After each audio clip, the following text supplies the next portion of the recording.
Welcome to the Deep Dive. Today we're tackling a real enduring enigma, a creature that's, well, captivated imaginations across North America for literally centuries. Bigfoot. You might also know it as Sasquatch. That's right. We're not just going to list off facts here. We really want to dig into this core question. How can something reported so often by so many people still be so completely elusive to science? We'll be looking at everything from, old historical accounts right up to modern research. The goal is to pull out the key bits of information, the really important stuff, to help you get properly informed about this whole Bigfoot phenomenon. Yeah, and it's fascinating, isn't it? Bigfoot is easily one of North America's most popular cryptids, most recognizable, certainly. Right. And just to clarify for anyone who may be new to this, cryptozoology is basically the study of animals whose existence hasn't been definitively proven yet. Like Bigfoot. Exactly. And Bigfoot specifically brings out such a huge range of reactions. You've got everything from total unwavering belief, maybe it's an undiscovered primate, all the way to complete skepticism, people saying it's just folklore or, mistaken identity. Sure. Bears come up a lot. They do. So what we want to do today is give a really comprehensive but also engaging look at the research out there, try to connect the dots between that deep belief people have and what science is actually looking at. Okay, let's unpack that then. When people actually claim they've seen Bigfoot, what are they describing? What does it supposedly look like? Because there is a pretty consistent picture that's emerged, hasn't there? There really is. And the consistency across completely independent reports, that's quite striking. People almost always describe it as way bigger than an average person. How big are we talking? Usually somewhere between 6 and 10 feet tall, though, some accounts push that even higher, maybe up to 15 feet. And some of the older records mention giant-sized individuals, too. 15 feet? Yeah, quite imposing. Weight estimates, they're all over the place, really. Several hundred pounds, maybe up to over 1,000. Although it's possible witnesses underestimate because it's often described as surprisingly agile for its size. Interesting. The build is consistently described as muscular, bulky, broad, really powerful shoulders, debrayed chest like a barrel. And a lot of accounts mention this lack of a visible neck. The head just seems to sit right on the shoulders. And what's really telling, I think, about these descriptions coming independently is that for believers, it strongly suggests they're encountering the same type of thing, not just making up similar stories. The level of detail is, well, it's hard to just brush off as coincidence for many. A really massive figure. What about its covering, fur, hair? It's almost always described as thick hair, not fur. And the length varies a lot in reports, maybe a few inches, maybe up to 2 feet long. 2 feet, wow. Yeah, colors are usually dark black, dark brown, maybe reddish brown, sometimes gray. Though there are these really rare accounts of albino Bigfoot, pink skin. Huh. Never heard that one. It's rare. And the texture gets described differently too. Sometimes glossy, sometimes really matted and tangled. I've even seen descriptions like Angora goat dreadlocks. That's descriptive. Isn't it? Facial hair is generally short, apparently, but some sightings of males mention mustaches or even beards. Okay, and the face itself. That seems to be where some really specific details come out, especially the eyes. People talk about the eyes. That's very true. The head itself is often reported as maybe a bit small compared to the huge body. A really prominent brow ridge, that's a classic feature, sitting over deep-set eyes. Right. And adult males, sometimes females too, are said to have this thing called a sagittal crest. It's a bony ridge on top of the skull, gives them a kind of hooded look. Like you see on, say, a gorilla. Exactly like that. And that detail is fascinating because, while it's super rare in modern humans, you see it in some big apes and early hominids, it's linked to powerful jaw muscles. So seeing it mentioned in Bigfoot reports adds this layer of anatomical possibility for those who lean towards the primate idea. Interesting. And the eyes. Glowing eyes. Well, they're typically described as deep brown, but often with a reddish tint or component, maybe just bloodshot. But yeah, the glowing thing comes up in nighttime encounters. People claim they see eyes that glowed yellow or red. That's unusual for humans or any known great ape, really. It definitely adds to the mystery. What else about the face? The nose is often described as kind of human-like, but maybe flatter, more pug, with nostrils facing forward. Mouth usually has thin lips, and the teeth are described as yellowish, square, again, quite human-like. Ears, almost always hidden by all that hair, described as either rounded or pointed when they are mentioned. That paints a very, very specific picture. But the name Bigfoot obviously comes from the feet. So what about the limbs, how it moves, and what's so special about those footprints? Yeah, the limbs are consistently described as just large and powerful. Arms are long, massive, sometimes reported as reaching down to or even past the knees, especially if it's in a slouched posture. Hairy forearms are often noted. Yeah. Hands are described as huge, massive, sometimes even paddle-like. Legs are robust, especially the thighs descriptions like thick as a garbage can or maybe 20 inches across come up. Really well-developed calf muscles, too. Built like a tank, basically. Pretty much. And then, yeah, the feet. Crucially, eyewitnesses consistently describe a specific structure. They often lack a significant arch like we have, and they sometimes possess what's called a mid-tarsal break, or hinge. Mid-tarsal break, what's that? It's basically a point of flexibility in the middle of the foot. It's not something human feet have, but it is a feature in other primates. Allows for more flexibility. For cryptozoologists, seeing this specific detail in alleged footprints, that's one of their strongest arguments against it just being a hoax or a bear track. Because it's such a specific anatomical detail. Exactly. And the feet are just enormous. Reports range up to maybe 24 inches long, some tracks even bigger, maybe 27 inches, and typically around 8 inches wide. Huge. And the way it walks is distinctive too. Often described as compliant, meaning the knees stay bent while walking. This smooths out the movement, less up and down bobbing than humans have. Stride is really long, often around 5 feet, and you often see this tightrope walker pattern in the tracks, one foot landing almost directly in front of the other in a straight line. So efficient movement for rough terrain. That's the idea. All these details together suggest something highly adapted for moving bipedally through the wilderness quite efficiently. Okay, this is where it gets really interesting for me. Most people probably think of Bigfoot as, a 1950s onwards American thing. But the stories, the legends, they seem woven into indigenous history way, way before that, right? Yeah. These stories go back much further than most people realize. Oh, absolutely. Far, far back. Long before anyone called it Bigfoot, these large, hairy, upright creatures were already a big part of oral traditions for many Native American tribes all across the continent. Can you give some examples? Sure, like the Coast Salish peoples in the Pacific Northwest, they had stories of Sasquatch. It means something like wild man or hairy man, and that's actually where we get the name Sasquatch from. Ah, okay. Sasquatch to Sasquatch. Exactly. Then you have the Lakota Sioux. They call the similar being Chiatanka, which means big elder brother. Some Algonquin tribes knew a creature, sometimes associated with cannibalism, called the Wendigo, though that's a complex figure with varying descriptions. So not always seen as just a monster then. Elder brother sounds almost respectful. That's a really important point.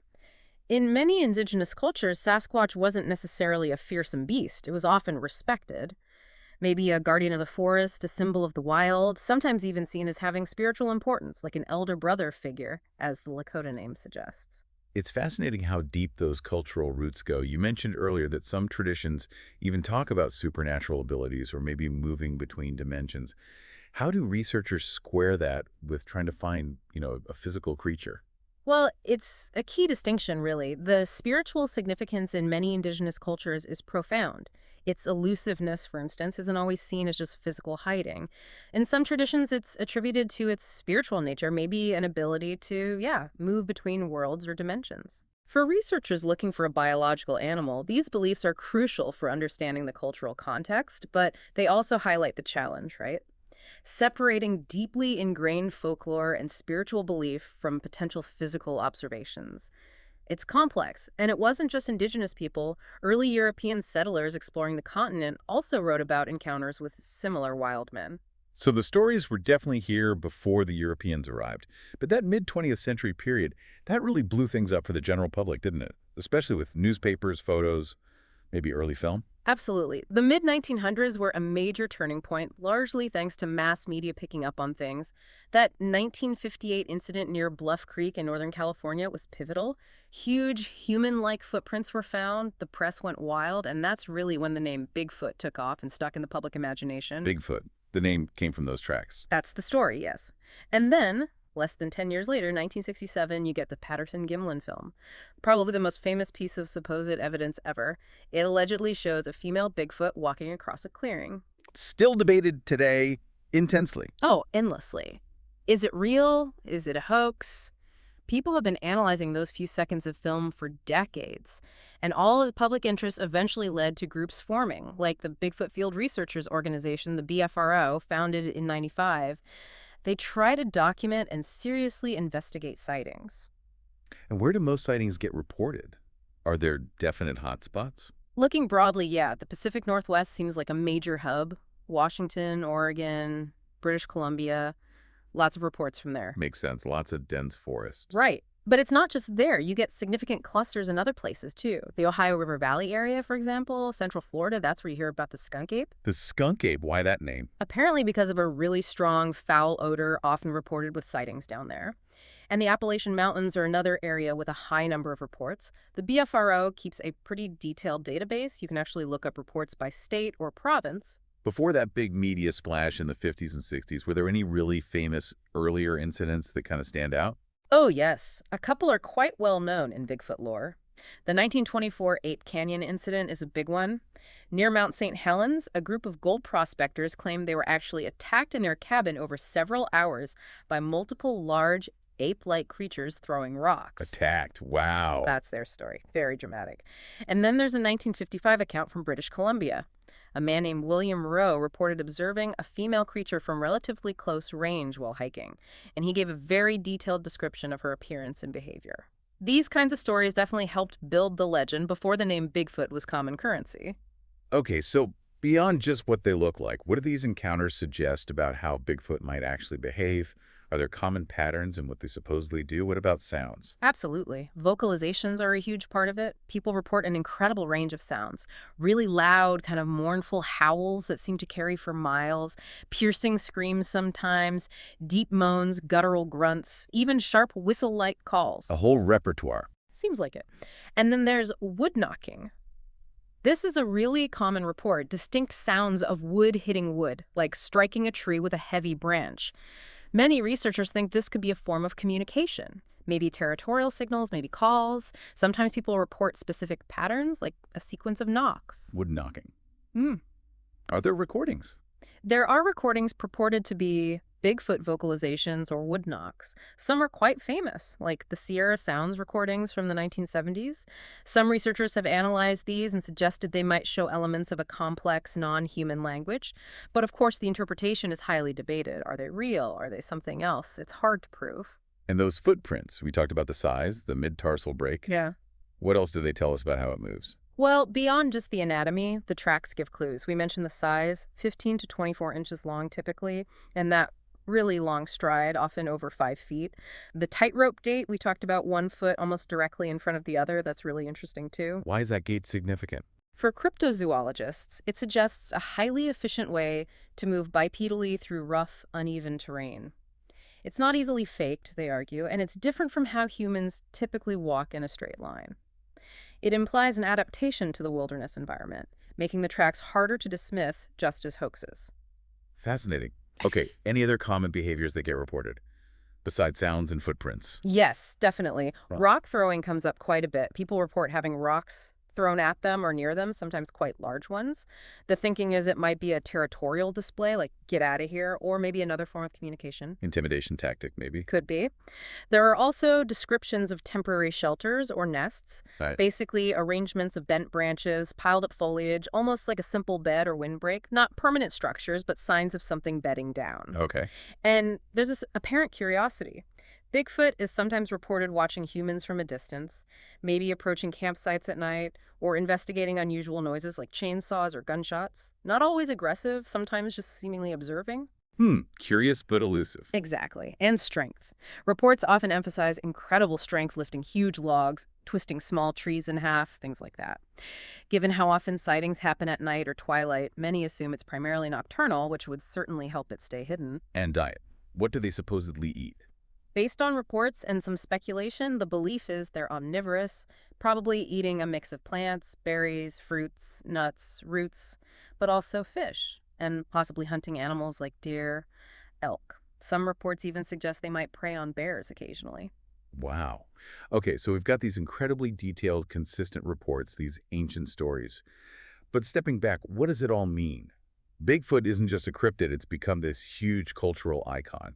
What do you think the fact that it's everywhere from serious research to, roadside statues tells us about ourselves or our connection to the wild? That's a really insightful question. One thing that jumps out is just how many different names exist for similar creatures, not just here, but globally. We've mentioned Bigfoot, Sasquatch, skunk ape in Florida. Right, named for the smell. Yeah. And the Ohio grassman is another regional name. But then you look wider, you've got the Yeti, or abominable snowman in the Himalayas, the Yowie in Australia. Similar concepts pop up all over. So it's a widespread archetype almost. It really seems to be. This suggests a deep, maybe universal human fascination with the idea of a large, hairy, human-like creature living just beyond the edges of our known world, in the deep wilderness. Why do you think that idea is so persistent? Well, perhaps Bigfoot taps into something primal, a kind of modern myth that speaks to our longing for mystery, for the untamed, in a world that feels increasingly mapped out and explored. It's maybe a reminder that there might still be big unknowns out there, perhaps a connection to a wilder past we've lost touch with. It's incredible, isn't it, how something that officially at least doesn't exist has just permeated so many parts of our culture. It really has. In modern times, Bigfoot's totally jumped from folklore into mainstream pop culture. Countless books, movies, documentaries, horror films, even comedies, TV shows dedicated to searching for it. Yeah, those are popular. Very, and its image is everywhere. T-shirts, coffee mugs, commercials. There are Bigfoot festivals, Bigfoot research conferences. Some towns and hotspot areas have even adopted Bigfoot as a kind of local mascot, a symbol of their region's wildness. It really reinforces its role as this icon of mystery, the unknown hiding in plain sight. Okay, now let's shift gears a bit and look at the mainstream scientific perspective. Because for someone hearing all these detailed descriptions, the sagittal crest, the mid-tarsal break, it might sound compelling. But what's the immediate pushback? What do most scientists say about all this? Right. Well, the overwhelming consensus in the mainstream scientific community is skepticism. They remain unconvinced that Bigfoot exists as a real biological animal. So what are the main explanations then from a scientific viewpoint? There are a couple of primary ones. First, meta-identification of known animals. This is probably the biggest one. And the prime suspect is usually the black bear. Because they can stand up. Exactly. Black bears can stand and even walk bipedally for short distances, especially when trying to get a better view or smell something.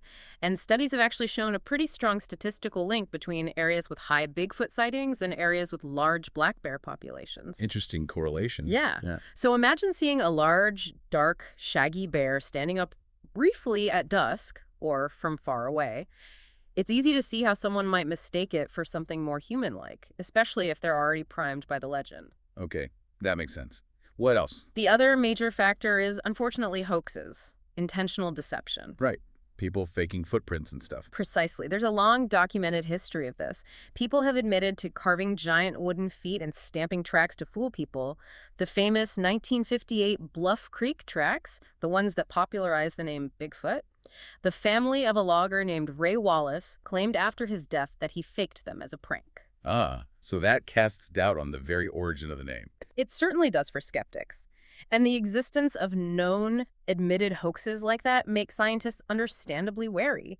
It makes it really hard to sort out potentially genuine evidence, if any exists, from all the deliberate fakes. So, given that strong scientific skepticism and the history of hoaxes, where does that leave the people who do believe or are actively researching? Right. What's the counter-argument from the cryptozoology side? Well, despite the skepticism, there is still that group of researchers, mostly within the field of cryptozoology, who keep the undiscovered primate hypothesis alive. What's their main argument? Their core argument often rests on the sheer volume and consistency of eyewitness accounts spanning decades, sometimes coming from people considered very credible police officers, hunters, outdoorsmen. They argue that not all of these can be misidentifications or hoaxes. And the physical evidence, like the footprints. Yes, they point to specific features in some alleged footprints, like that mid-tarsal break we discussed. They argue that detail is too specific, too anatomically unusual for a known animal or a simple hoax. It suggests something genuinely different, they believe. Any theories on what it could be if it were real? Some speculate it could be a surviving population of a large extinct ape. Gigantopithecus is often mentioned, a giant ape known from fossils in Asia. Maybe a population migrated across the Bering Land Bridge long ago and survived in remote North American forests. Wow, that's a big leap. It is, and it's purely speculative, but that's one idea. As for why it's remained hidden, proponents suggest high intelligence, predominantly nocturnal habits, and a very deliberate effort to avoid humans. They argue it's elusive because it's smart and wants to stay hidden. Of course, none of this has definitive scientific proof, but it's what keeps the search going for believers. So as we wrap up this deep dive, it feels pretty clear that Bigfoot, Sasquatch, whatever name you use, it's still one of North America's absolute biggest mysteries, doesn't it? Yeah, Deeply rooted in these ancient stories, but also incredibly alive in our modern imagination. absolutely. We've touched on all those intriguing clues, the reported size, the hair, the weird gait, the sounds, but also acknowledged the very real skepticism from the scientific community and those alternative explanations like bears and hoaxes. Yeah, and I think looking at the bigger picture, the fact that belief in Bigfoot persists so strongly, whether it turns out to be a real flesh and blood creature that's just incredibly good at hiding, or whether it remains more of a powerful myth. Either way, it really serves as this potent reminder, doesn't it? Hmm. A reminder of the mysteries that might still be lurking out there in the really vast, untamed corners of our planet. That's a great way to put it. So maybe the next time you find yourself hiking deep in a forest, perhaps keep an ear out. Listen for a distant howl, or maybe a strange rhythmic woodknock just in case. You really never know what surprising facts or maybe even creatures might be waiting just off the familiar trail.